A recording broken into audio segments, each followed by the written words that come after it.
پاک کے اندر، کتب حدیث کے اندر یہ حدیث پاک موجود ہے۔ مشکوٰۃ شریف میں اس کا نمبر ہے 5173۔ نبی اکرم صلی اللہ علیہ وآلہ وسلم نے ایک بندے کو نصیحت کرتے ہوئے فرمایا، 5 چیزوں سے پہلے 5 چیزوں کو غنیمت جانو، یعنی 5 چیزوں سے پہلے 5 چیزوں کی قدر کر لو۔ وہ کون سی چیزیں ہیں؟ آقا کریم نے فرمایا، اپنی جوانی کو اپنے بڑھاپے سے پہلے غنیمت جانو، اپنی صحت کو اپنے مرض سے پہلے غنیمت جانو، یعنی صحت کو بیماری سے پہلے غنیمت جانو، اور محتاجی سے پہلے مالداری کو غنیمت جانو، محتاج ہونے سے پہلے مالداری کو غنیمت جانو، اور اپنی مصروفیت سے پہلے اپنے فراغت کے لمحات، جو فارغ لمحے ہیں، ان کو غنیمت جانو، اور اپنی موت سے پہلے اپنی زندگی کو غنیمت جانو۔ اگر ہم اپنی پوری زندگی میں اس حدیث پاک کو لاگو کر لیں تو زندگی کے بہت سارے معاملات سنور سکتے ہیں۔ اس وقت امت مسلمہ جس طرح کی کیفیت سے گزر رہی ہے، اس کے لیے لازم اور ضروری ہے کہ وہ اپنی زندگیاں اپنے نبی کے طریقے کے مطابق گزاریں، تاکہ ان کی زندگی میں حسن آئے۔ اسی طریقے میں حسن ہے جو طریقہ میرے آقا نے دیا ہے۔ قرآن مجید میں واضح ارشاد ربی ہے، لَقَدْ كَانَ لَكُمْ فِي رَسُولِ اللَّهِ أُسْوَةٌ حَسَنَةٌ، بے شک تمہارے لیے رسول کریم کی ذات میں بہترین اسوہ موجود ہے۔ سونا طریقہ وہی ہے جو میرے مصطفیٰ کریم نے عطا فرمایا۔ غور کیجئے، یہ بنیادی چیزیں ہیں انسان کی زندگی کی۔ انسان اکثر اپنی جوانی میں دھوکہ کھا جاتا ہے۔ فرمایا، جوانی کو غنیمت جان لو بڑھاپے سے پہلے کہیں ایسا نہ ہو کہ کمر میں خم آ جائے، زبان توتلی ہو جائے، زبان سے لفظ واضح نہ نکل پائیں۔ وہ اولاد جو کل تک باپ کی خدمت کرتی تھی کہ بڑا مالدار ہے، آج جب بڑھاپے میں پہنچا اور چارپائی سے اٹھ نہیں سکتا تو وہی دور ہو گئے۔ آج دل کرتا ہے بابا جی کا کہ چل کے جاؤں، تہجد کے وقت مسجد میں نماز پڑھوں، دل کرتا ہے کہ جمعہ کی پہلی صف میں جا کے نماز کی ادائیگی کروں، لیکن پاؤں جواب دے گئے۔ جب بڑھاپا آتا ہے تو پھر جوانی کی قدر ہوتی ہے۔ مشکل زندگی ہو جاتی ہے بڑھاپے کی اگر بندہ معذور ہو جائے تو۔ اس لیے کریم آقا نے حکم دیا، فرمایا بڑھاپے سے پہلے جوانی کی قدر کر لو، در جوانی توبہ کردن شیوہ پیغمبری۔ سعدی علیہ رحمہ نے حد کر دی، فرماتے ہیں جوانی میں توبہ کرنا یہ پیغمبروں کا کام ہے، پیغمبروں والا طریق ہے۔ آج قدر کریں اپنی اس جوانی کی۔ میرے آقا فرماتے ہیں بخاری میں حدیث صحیح 660 نمبر پہ، فرمایا محشر کے دن جب کوئی سایہ نہیں ہوگا، صرف اللہ کے عرش کا سایہ ہوگا۔ 7 بندے ایسے ہوں گے جنہیں اللہ اپنے عرش کا سایہ عطا کرے گا۔ ان کا ذکر کرتے ہوئے حضور نے دوسرا بندہ گنوایا، فرمایا دوسرا بندہ وہ ہوگا جس کی جوانی رب کی عبادت میں گزری ہوگی۔ تو آئیں اپنی جوانیوں پہ خاص توجہ دیں۔ جوانی کے دن اے جوانوں سنبھالو، ابھی وقت ہے کوئی نیکی کما لو۔ یہ گانے بجانے ہیں پھندے شیطان کے، بچو ان سے اپنی جوانی بچا لو، اور خدا اپنی رحمت کے در کھول دے گا، تم سنت نبوی کو سینے لگا لو۔ اپنی جوانی کی قدر کر لیں اور جوانی کے لمحوں کو اللہ پاک اور اس کے رسول پاک کے حکم کے مطابق گزاریں۔ اسی طریقے سے اپنی صحت کی قدر کر لیں بیماری سے پہلے۔ جب بندہ بیمار ہوتا ہے نا، پھر بہت سارے اعمال کرنے کو دل چاہتا ہے لیکن بوجہ بیماری نہیں کر سکتا۔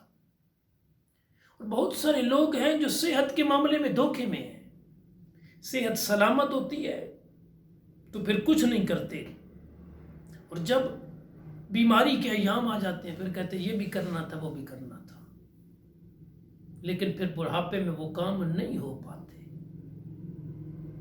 جو انسان صحت کے ایام میں کرتا ہے وہ کام انسان کے لیے بیماری میں کرنے مشکل ہو جاتے ہیں، اور بیماری اور بڑھاپا دونوں اکٹھے ہو جائیں تو پھر تو اور معاملہ مشکل ہے۔ تو بہت سارے ایسے لوگ ہیں جو اپنی زندگی میں اس نعمت سے فائدہ نہیں اٹھا رہے کہ صحت کے ایام میں اگر انسان اچھے عمل کرے۔ بخاری اور مسلم وغیرہ میں حدیث پاک موجود ہے، بندہ مومن جو حالت صحت میں نیکیاں کرتا ہے، جب بیمار ہوتا ہے اللہ کریم کی طرف سے حکم دیا جاتا ہے فرشتوں کو، جیسے اس کے نیک اعمال لکھتے تھے جب صحت مند تھا اب بھی ویسے ہی لکھتے رہو کہ میرا بندہ بیمار ہو گیا ہے اور وہ اعمال نہیں کر پا رہا۔ تو حالت صحت میں اچھے اعمال کریں۔ اسی طریقے سے بہت سارے بندے ایسے ہیں جو اپنے فرصت کے وقت کو ضائع کر بیٹھتے ہیں، غفلت میں گزار دیتے ہیں، اور جب پھر مصروفیت بنتی ہے پھر کہتے ہیں یار وقت نہیں ملتا، یہ بھی کرنا تھا وہ بھی کرنا تھا۔ تو فرمایا کہ فرصت کے لمحات سے پہلے پہلے، مصروفیت کے لمحات سے پہلے پہلے فرصت کے لمحات کو غنیمت جانو۔ بہت بڑی نعمت ہے انسان کی زندگی کے اندر وقت والی نعمت، اور شریعت مطہرہ کے بہت سارے احکامات ہیں جو وقتوں کے ساتھ قید کیے گئے۔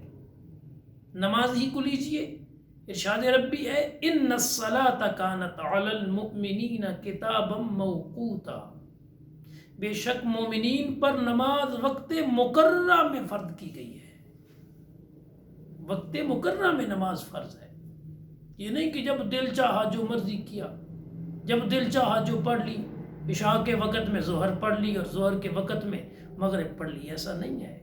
کانت علی المؤمنین کتابا موقوتا، مقررہ وقت پہ فرض کی گئی۔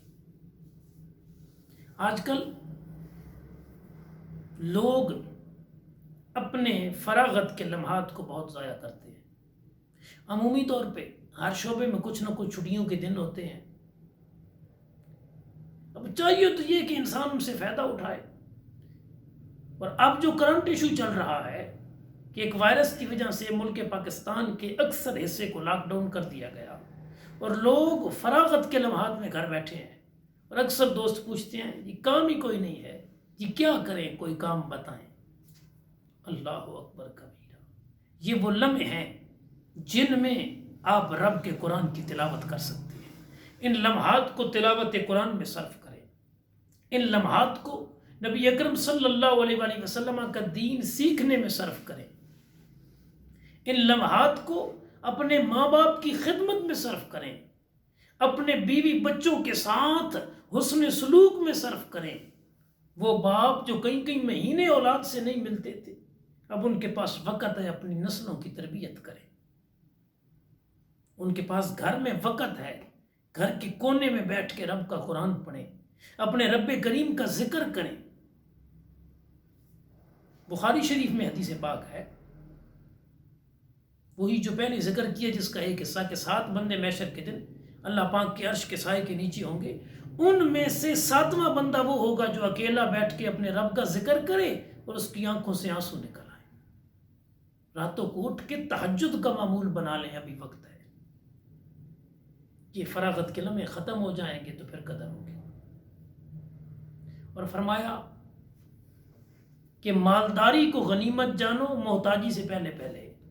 جب کچھ نہیں پلے ہوتا نا تو پھر ہر کوئی کہتا ہے یار کچھ ہوتا تو میں بھی کچھ کرتا، اب کچھ نہ رہا تو اب یاد آیا۔ لہٰذا جب اللہ نے رزق دیا ہو نا تو اس کی قدر کریں، اور رزق کو وہاں استعمال کریں جہاں میرا رب چاہتا ہے۔